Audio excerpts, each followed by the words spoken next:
Rohit hair. आज हम लोग बहुत इम्पॉर्टेंट टॉपिक पे आज डिस्कशन करेंगे। उस टॉपिक का नाम है Indian state of forest report, जो अभी हाल में ही रिलीज़ हुई है। इसका हम लोग कंप्लीट एनालिसिस करेंगे, क्योंकि आपके यूपीएससी वाले एग्जाम में और जितने भी स्टेट पीसीएस एग्जाम हैं, आप कभी भी देखेंगे, चूंकि वो रिसेंट का रिपोर्ट है तो इससे प्रश्न आता ही आता है। तो इसको हम लोग थोड़ा सा हॉलिस्टिकली इसको डील करेंगे कि क्या है इंडियन फॉरेस्ट रिपोर्ट और क्या क्या इसके सैलिएंट फीचर्स हैं।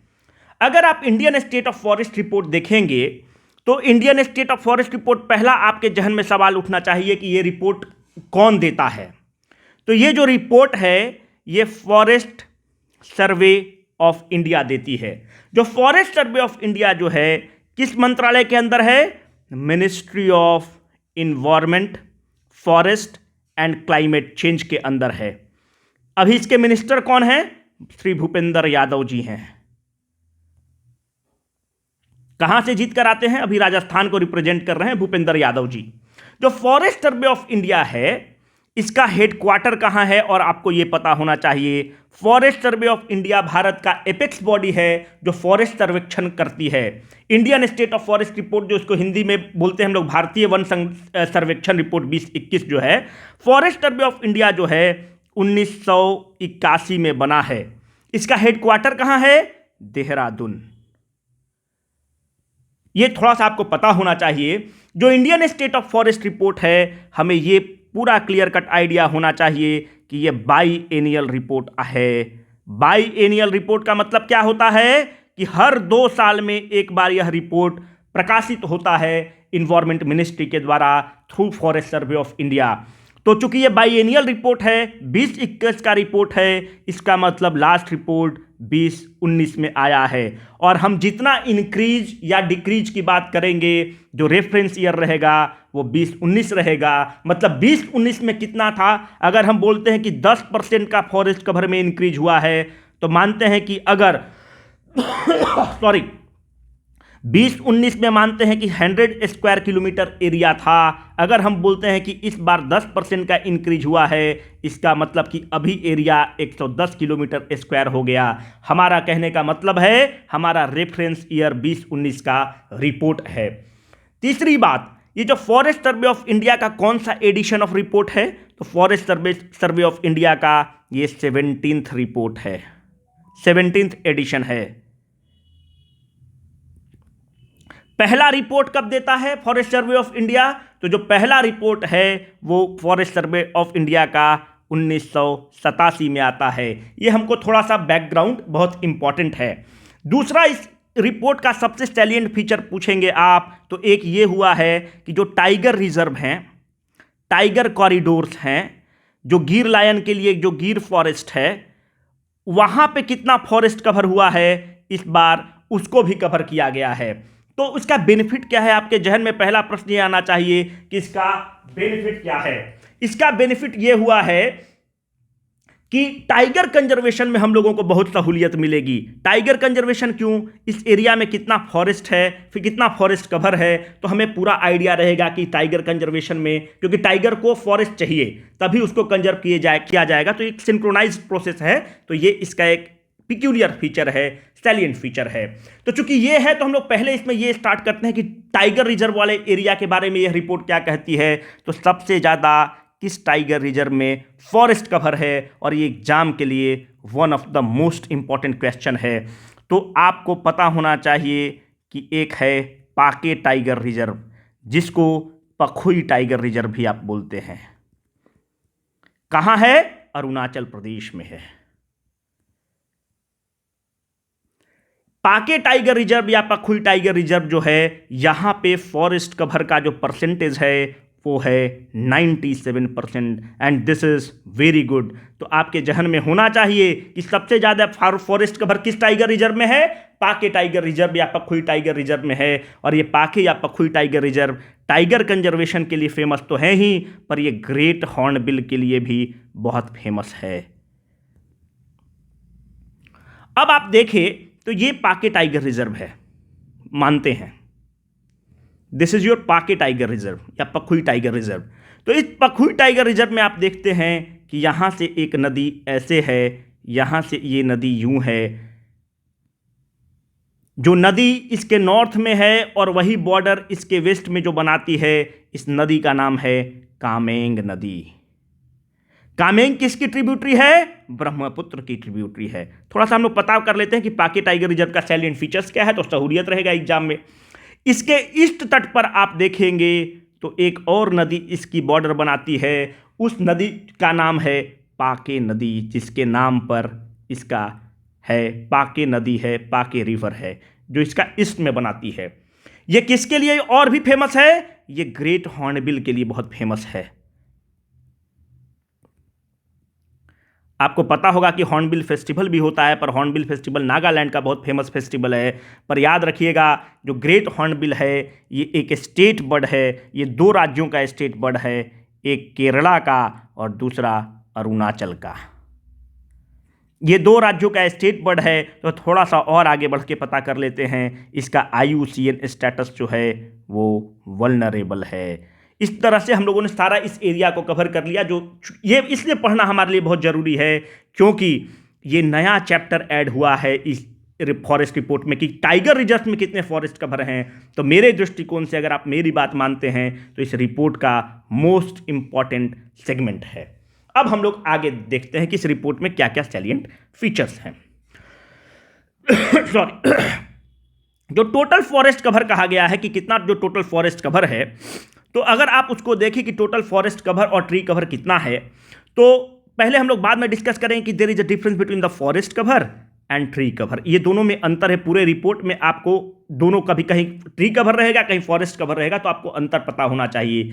तो टोटल फॉरेस्ट कवर देश का 80.9 मिलियन हेक्टेयर्स हैं। ये बहुत डेटा इंपॉर्टेंट है और आपको ये पता होना चाहिए कि ये जो डेटा है 2019 के तुलना में 2261 किलोमीटर स्क्वायर की वृद्धि हुई है। 2019 की तुलना में there has been an increase of 2261 kilometre. Forest cover में कितना इंक्रीज हुआ है? 1540 किलोमीटर स्क्वायर का। ट्री कवर में कितना इंक्रीज हुआ है? 721 किलोमीटर स्क्वायर का। और ये दोनों को आप जोड़ देंगे तो 2261 किलोमीटर स्क्वायर की वृद्धि है, जो 80.9 मिलियन हेक्टेयर है। अभी हम लोग बताते हैं कि फॉरेस्ट कवर और ट्री कवर में अंतर क्या है, पर आप एक डेटा देख लीजिए। 80.9 मिलियन हेक्टेयर है, तो आपको ये पता होना चाहिए कि हमारा नेशनल गोल कितना है। हमारा जो नेशनल गोल है कि हम 33% एरिया में फॉरेस्ट कवर रखेंगे। तो ये जो 80.9 मिलियन हेक्टेयर जो हमारा वैल्यू आया है जो फॉरेस्ट और ट्री कवर का, वो कितना अकाउंट करता है? तो this account for 24.62% of total geographical area. It means जो हमारा नेशनल टारगेट है उससे हम पीछे हैं। तो ये भी डेटा बहुत ही इंपॉर्टेंट है और इस डेटा को आप याद रखेंगे। तो आपके लिए डेटा जो याद रखना है वो 1540 वाला, 721 वाला, 2261 वाला, इसको आप ब्रेक कर लीजिएगा। आप एक डेटा याद करेंगे तो 2261 से घटा लीजिएगा। ये डेटा बहुत इंपॉर्टेंट है एग्जाम के लिए कि हमारा फॉरेस्ट कवर और ट्री कवर 24.62% है, जो कि 2019 की तुलना में 2261 किलोमीटर स्क्वायर ज़्यादा है। अब देखिए, what is the difference between a tree cover and the forest cover. ये बहुत इंपॉर्टेंट है और आपको पता होना चाहिए कि दोनों में अंतर क्या है और दोनों में अंतर क्यों किया गया है। ये ज्यादा इंपॉर्टेंट है। देखिए, ये हो गया ट्री कवर और ये हो गया फॉरेस्ट कवर। अब आप ध्यान से देखिए, एक एरिया है, इस एरिया का जो एरिया है, इस लैंड का जो एरिया है 1 हेक्टेयर से ज़्यादा है और कैनोपी डेंसिटी 10% से ज़्यादा है। What is a canopy density? अगर ये हमारा पेड़ है तो ये जो ऐसे बनता है जो पेड़ का, इसको आप कहते हैं कैनोपी।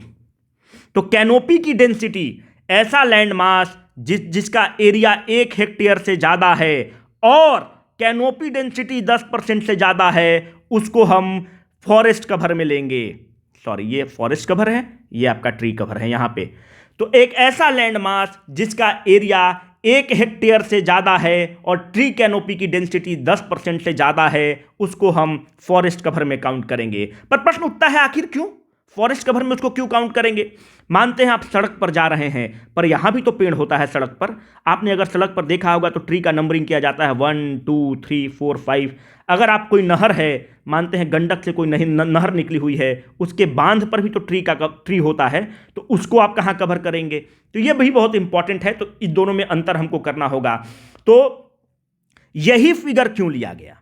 अब आपके जहन में आएगा कि यही फिगर क्यों लिया गया। तो ये आप जो कैसे नापेंगे, आप how you will measure this, इसको आप मेजर जो करेंगे वो सैटेलाइट के थ्रू करेंगे। सैटेलाइट जो है मिनिमम 10% का भी अगर कैनोपी कवर नहीं रहेगा और इतना बड़ा एरिया नहीं रहेगा तो सैटेलाइट के थ्रू उसको हम लोग माप नहीं सकते हैं। This is the minimum area which has to be mapped by the satellite, और सैटेलाइट इसी को रिकॉग्नाइज कर पाता है। इसीलिए आप पाते हैं कि इसको हम लोग ये नंबर तय किए हैं। तो ये जो नंबर रहेगा, जो एरिया का 1 हेक्टेयर से ज्यादा और 10% कैनोपी कवर, उसको फॉरेस्ट कवर में काउंट करेंगे। पर जो रोड साइड का ट्री है, बांध पर ट्री है, वो भी ट्री तो बहुत इंपॉर्टेंट है। सोशियो इकोनॉमिक वैल्यू उसका भी तो है। जब आप उस रोड पे का ट्री लेते हैं, नहर पे का ट्री लेते हैं, जो ऐसे एरिया में ट्री या प्लांटेशंस लेते हैं जहां पे 1 हेक्टेयर से कम एरिया है और या कैनोपी डेंसिटी 10% से कम है, उसको हम लोग ट्री कवर में काउंट करेंगे। ये चीज क्लियर होना चाहिए। रोड साइड, नहर पे, इस तरह के जो भी हैं जहाँ पे एरिया 1 हेक्टेयर से कम है, कैनोपी डेंसिटी लेस देन 10% है, उस एरिया वाला एरिया को हम लोग ट्री कवर में काउंट करेंगे। आई होप कि इस पॉइंट को हम लोगों ने क्लियर कर दिया। अब हम आगे देखते हैं। अगर आप देखें कि किस राज्य में सबसे ज्यादा फॉरेस्ट कवर है इन टर्म्स ऑफ एरिया, सबसे ज्यादा क्षेत्रफल के दृष्टिकोण से किस राज्य में फॉरेस्ट कवर है, इसका सीधा उत्तर है, याद रखिएगा एग्जाम के लिए बहुत ही इंपॉर्टेंट है, सबसे ज्यादा मध्य प्रदेश, उसके बाद अरुणाचल प्रदेश, उसके बाद छत्तीसगढ़। ठीक है, तो ये एग्जाम के लिए बहुत इंपॉर्टेंट है। सबसे ज्यादा मध्य प्रदेश, अरुणाचल प्रदेश, छत्तीसगढ़। कितना एरिया है, अपने आप को इंफॉर्मेशन ओवरलोड आप नहीं करेंगे। ठीक है, ये आपको डेटा केवल याद होना चाहिए।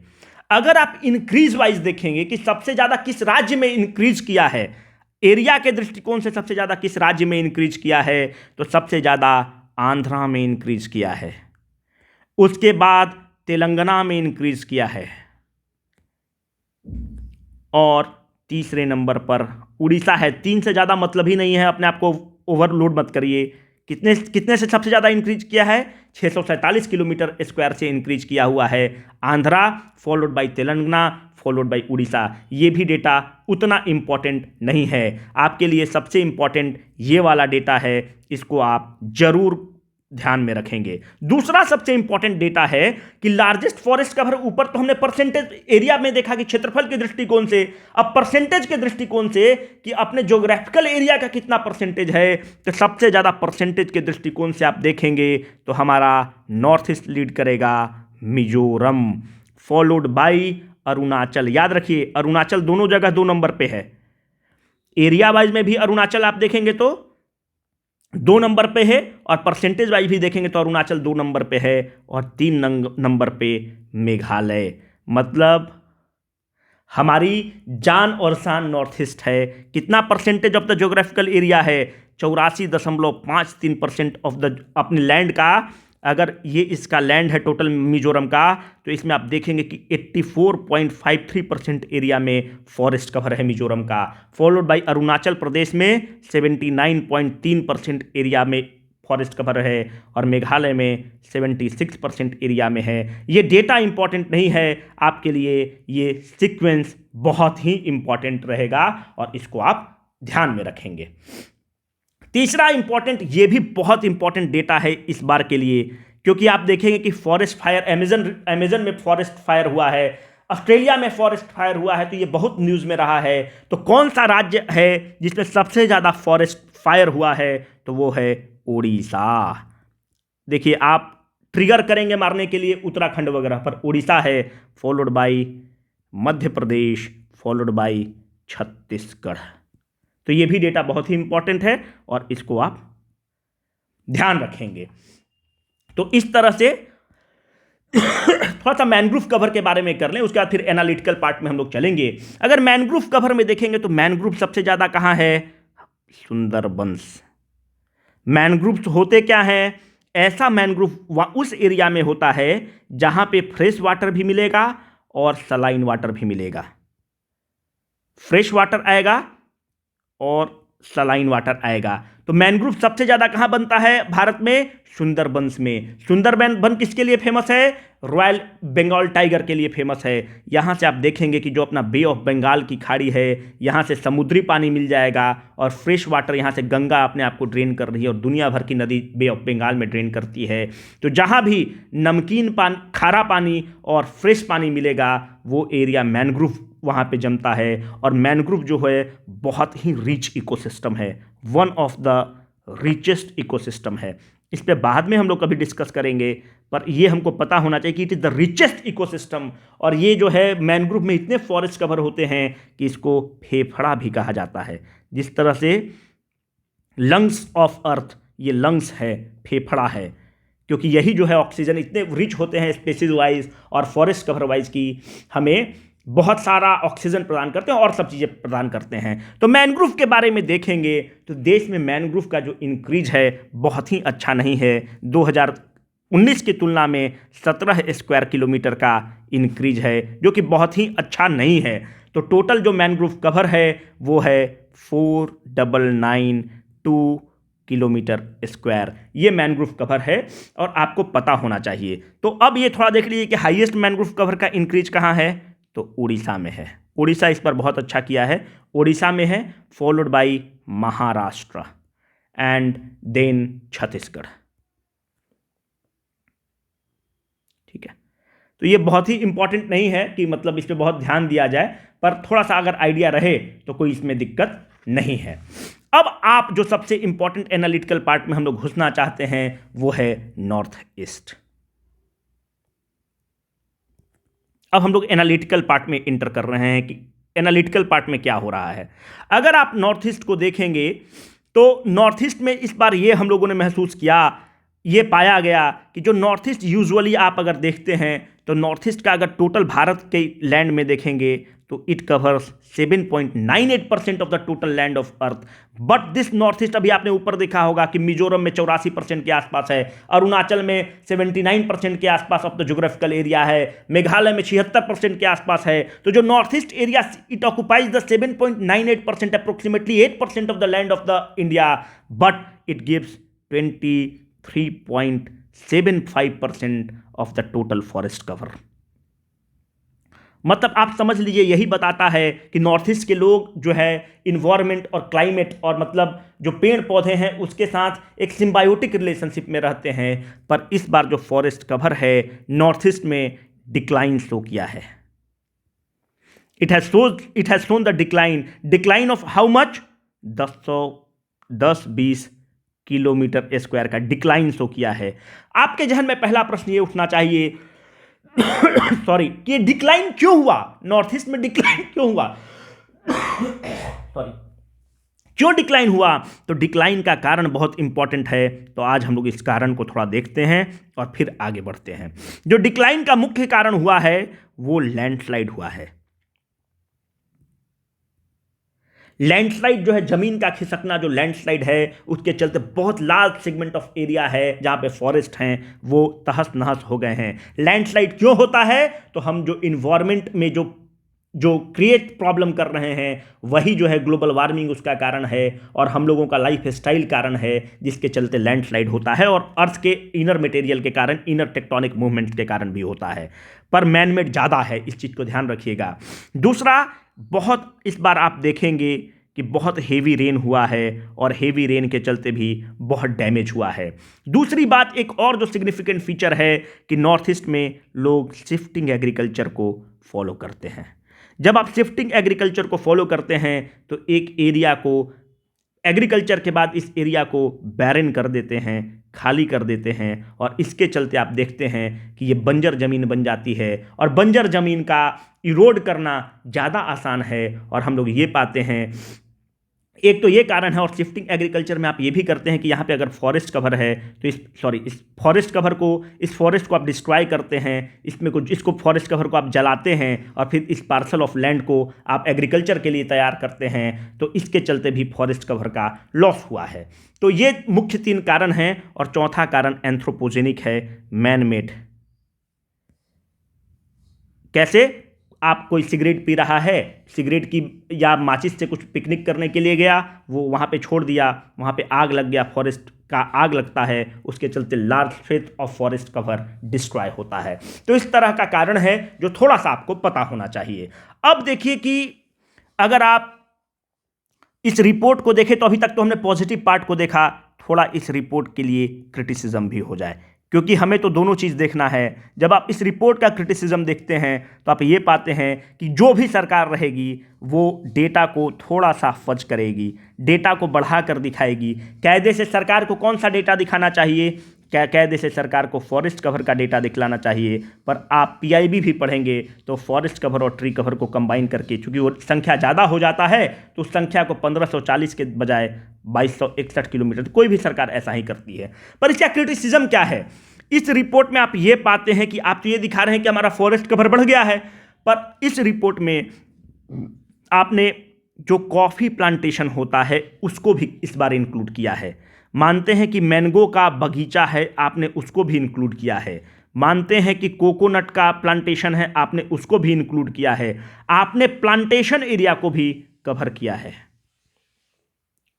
तो इस प्लांटेशन एरिया को कवर करने से आपको दिक्कत क्या है? आखिर में अगर कवर किया तो इससे प्रॉब्लम क्या है? देखिए, जब हम फॉरेस्ट कवर की बात करते हैं तो मानते हैं कि 1 हेक्टेयर एरिया की जब हम बात करते हैं, 1 हेक्टेयर जब फॉरेस्ट की बात करते हैं, जंगल की बात कर रहे हैं, तो यहाँ पर आप ये पाते हैं कि यहाँ पे 1 हेक्टेयर एरिया जो है ये बहुत सारे स्पेसीज, यहाँ पे हजारों स्पेसीज रह रहे होंगे, हजारों ट्री का टाइप रह रहा होगा। तो इट इज़ वेरी बायोलॉजिकली या biodiversity wise it is very rich, बहुत रिच ये एरिया होता है। पर अगर आप कॉफ़ी का देखेंगे तो कतार से केवल कॉफ़ी का पेड़ लगा हुआ है, तो वो उतना रिच नहीं होता है, तो उसको फॉरेस्ट कवर या ट्री कवर में काउंट करना उतना न्यायोचित नहीं है। अगर मैंगो का कोई ऑर्चार्ड है, बगीचा है, उसमें केवल मैंगो के ट्री लगे हुए हैं, वो बायोडाइवर्सिकली उतने रिच नहीं है, वहाँ पे स्पेसीज वाइज उतना रिच नहीं होगा। पर अगर आप जंगल को देखेंगे तो यहाँ पे आम है, बरगद है, 10 तरह के वृक्ष होते हैं, तो बायोडाइवर्सिकली रिच होता है और यहाँ पे डिफरेंट तरह के स्पेसीज भी रहते हैं। तो इस बार इसको भी काउंट किया गया है, जिसके चलते संख्या बढ़ती है। तो कुछ लोगों का ये कहना है कि ये रिपोर्ट में थोड़ा सा एग्जैजरेशन है, क्योंकि इस डेटा को भी लिया गया है। हमारे एग्जाम पॉइंट ऑफ व्यू से इतना काफ़ी है, बाकी इस पर हम लोग प्रश्नोत्तरी लेकर आएंगे ताकि वो आपके लिए और हेल्पफुल रहे। Thank you very much.